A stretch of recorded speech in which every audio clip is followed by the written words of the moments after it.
മെക്സിക്കോയുടെ നെഞ്ചകം തകർത്ത് അവരുടെ സ്വന്തം കോട്ടയായ ആസ്ടെക്ക സ്റ്റേഡിയത്തിൽ ഇംഗ്ലണ്ടിന്റെ വിജയാരവം.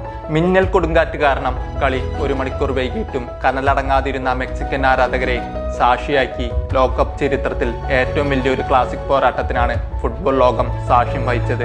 ഒരു ചുവപ്പ് കാർഡ് വാങ്ങി അവസാനം 36 മിനിറ്റോളം വെറും 10 പേരുമായി ചുരുങ്ങിയിട്ടും ഇംഗ്ലണ്ട് മെക്സിക്കോയെ 3-2 തറവച്ചിച്ചു.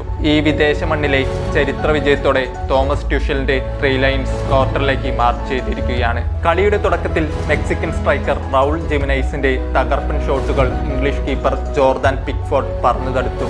എന്നാൽ 36-ാം മിനിറ്റിൽ ഇംഗ്ലണ്ട് കളി മാറ്റിമറിച്ചു. ഡെക്ലാൻ റൈസ് തുടങ്ങി വെച്ചു നൽകിയ നീക്കം ബുക്കായ സാക്കയിലേക്ക്. സാക്കയുടെ അളന്നുമുറിച്ച ക്രോസ് ജൂഡ് ബെല്ലിംഗ്ഹാമിന്റെ ഒരു ബുള്ളറ്റ് ഹെഡർ മെക്സിക്കൻ വലയിൽ. ഇംഗ്ലണ്ട് മുന്നിൽ.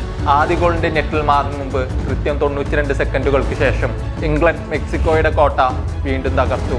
ആന്റണി ഗോർഡനും ഹാരി കെയ്നും ചേർന്ന് മെക്സിക്കൻ പ്രതിരോധത്തെ കീറിമുറിച്ച് നൽകിയ പന്ത് ബെല്ലിംഗ്ഹാം വീണ്ടും വലയിലെത്തിച്ചു. കണ്ണിമ വെട്ടുന്ന വേഗതയിൽ ഇംഗ്ലണ്ട് 2-0 മുന്നിലെത്തിയപ്പോൾ ആസ്ടെക്ക സ്റ്റേഡിയം ഒരു നിമിഷം നിശബ്ദമായി.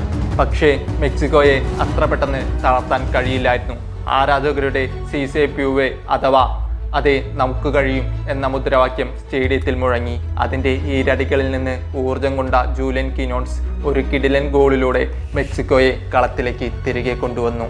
സ്റ്റേഡിയം അക്ഷരാർത്ഥത്തിൽ ആഘോഷത്തിലേക്ക് വഴിമാറി. അവിടെ നിന്ന് കളി ഇംഗ്ലണ്ടിന് കൈവിടുമെന്ന് തോന്നിയ നിമിഷം 54-ാം മിനിറ്റിൽ ഒരു ടാക്കിളിന് ഇംഗ്ലീഷ് ഡിഫൻഡർ ജാരൽ കാൻസിക്ക് വാർ പരിശോധനയിലൂടെ റഫറി ചുവപ്പ് കാർഡ് നൽകി പുറത്താക്കുന്നു. ഇംഗ്ലണ്ട് 10 പേരായി ചുരുങ്ങുന്നു. 10 പേരുമായി പ്രതിരോധത്തിലായ ഇംഗ്ലണ്ടിന് രക്ഷകനായി വീണ്ടും ആന്റണി ഗോർഡൻ അവതരിച്ചു. ബോക്സിനുള്ളിൽ ഗോർഡനെ വീഴ്ത്തിയതിന് ഇംഗ്ലണ്ടിന് പെനാൽറ്റി. ക്യാപ്റ്റൻ ഹാരി കെയ്ൻ യാതൊരു പിഴവും കൂടാതെ പന്ത് വലയിലെത്തിച്ച് ലീഡ് 3-1 ഉയർത്തി. പിന്നീട് മെക്സിക്കോയ്ക്കായി റൗൾ ജിമിനൈസ് പെനാൽറ്റിയിലൂടെ ഒരു ഗോൾ മടക്കിയെങ്കിലും ജോൺ സ്റ്റോൺസിന്റെയും ഡാൻ ബൗണ്ടിന്റെയും കരുത്തുറ്റ പ്രതിരോധത്തിന് മുന്നിൽ മെക്സിക്കോയുടെ ലോകകപ്പ് മോഹങ്ങൾ അവസാനിച്ചു. ഈ മത്സരത്തോടെ ജൂഡ് ബെല്ലിംഗ്ഹാം ഒരു അപൂർവ റെക്കോർഡും സ്വന്തമാക്കി. 40 വർഷങ്ങൾക്ക് മുമ്പ് സാഷൽ ഡീഗോ മർഡോണ ആസ്ടെക്ക സ്റ്റേഡിയത്തിൽ ഇരട്ട ഗോൾ അടിച്ചതിന് ശേഷം ഇവിടെ 2 ഗോൾ നേടുന്ന ആദ്യ മിഡ്ഫീൽഡറായി 23-കാരനായ ബെല്ലിംഗ്ഹാം മാറി. വെംബ്ലിക്ക് പുറത്ത് ഇത്രയും ശത്രുതാപരമായ അന്തരീക്ഷത്തിൽ ഇംഗ്ലണ്ട് നേടിയ ഏറ്റവും മികച്ച വിജയങ്ങളിൽ ഒന്നാണിത്. 10 പേരുമായി പോരാടി നേടിയ ഈ മാസ് വിജയം ഇംഗ്ലണ്ടിന് നൽകുന്ന ആത്മവിശ്വാസം ചെറുതല്ല.